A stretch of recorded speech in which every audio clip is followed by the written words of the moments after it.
ఇక్కడ మీరు చూడవచ్చు నా దగ్గర 2 సానిటరీ న్యాప్కిన్లు ఉన్నాయి. ఇది మార్కెట్ లో సాధారణంగా అమ్మబడే సానిటరీ న్యాప్కిన్ మరియు ఇది మన wastage due garden sanitary napkin.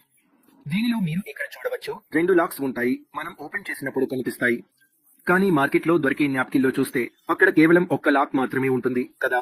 మనం మొదటిగా ఈ 2 సానిటరీ న్యాప్కిన్లను ఓపెన్ చేసి పక్క పక్కన ఉంచుతాం. ఇక్కడ మీరు చూడవచ్చు మన సానిటరీ న్యాప్కిన్ లో ఉన్న అతిపెద్ద లాభం ఏమిటంటే అందులో ఒక చిప్ ఉంటుంది. ఈ చిప్ వల్ల లాభం ఏమిటి, దీని గురించి మనం తర్వాతి భాగంలో వివరంగా మాట్లాడబోతున్నాం.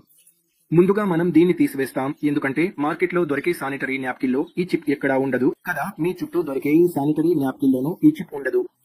ముందుగా మనం రెండింటి శోషణ సామర్థ్యాన్ని పరీక్షిస్తాం, అంటే ఇది ఎంతవరకు శోషించగలవో చూస్తాం. ఇక్కడ నేను ఒక గ్లాస్ నీళ్లు తీసుకున్నాను. దాంట్లో సుమారు 200 ml నీళ్లు ఉంటాయి. అందుకే ముందుగా మనం వెస్టేజ్ సానిటరీ న్యాప్కిన్ మీద నీళ్లు పోసి ఇది ఎంత నీళ్లు శోషించగలదో చూస్తాం.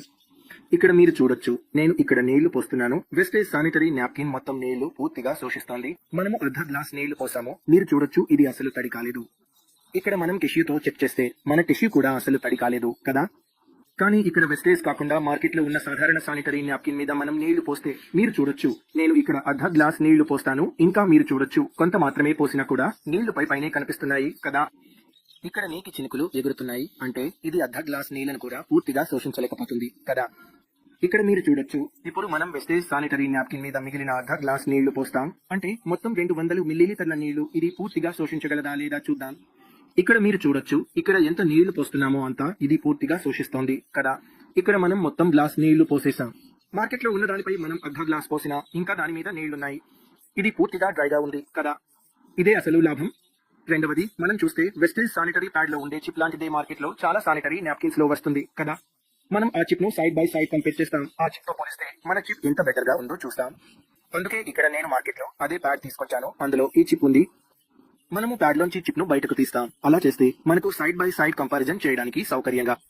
ఇది మార్కెట్ లో దొరికే ప్యాడ్ లో ఉండే, ఇది వెస్టేజ్ సానిటరీ న్యాప్కిన్ లో ఉండే చిప్. ముందుగా మనం వీటి రెండింటిని సైడ్ బై సైడ్ కంపేర్ చేస్తాం. ఈ చిప్ యాంటీ ఆక్సిడెంట్ లక్షణాలతో వస్తుంది. ముందుగా మనం 2 గ్లాసులు తీసుకుని వాటిలో అర్ధం గ్లాస్ నీళ్లు పోసి అందులో మనం బయోటిన్ వేస్తాం. బయోటిన్ ఒక బలమైన ఆక్సిడైజింగ్ ఏజెంట్. ఇందులో అయోడిన్ ఉంటుంది. అలాగే మన చిప్ ఆక్సిడేషన్ ప్రక్రియను తగ్గించే పని చేస్తుంది. అందువల్ల మనం చెక్ చేస్తాం, ఎందుకంటే మన చిప్ వల్ల ఇన్ఫెక్షన్ రాదు, ఇన్ఫెక్షన్ ను దూరం చేస్తుంది కదా. అందుకే 2 బయోటిన్ కలిగిన నీటిలో మనం చిప్ ను వేస్తాం. ఇక్కడ మనం చూస్తాం మన చిప్ బయోటిన్ ను నాశనం చేస్తుందా లేదా కదా. ఇక్కడ మీరు చూడవచ్చు, అంటే ఈ చిప్ పూర్తిగా పనిచేసింది. మార్కెట్ లో విడుదలయ్యే చిప్లు అంటే వినియోగదారుల చేతుల్లోకి చేరే ముందు అవి అనేక పరీక్షలను, నాణ్యత తనిఖీలను మరియు ఉత్పత్తి ప్రక్రియలను పూర్తి చేసుకోవాలి.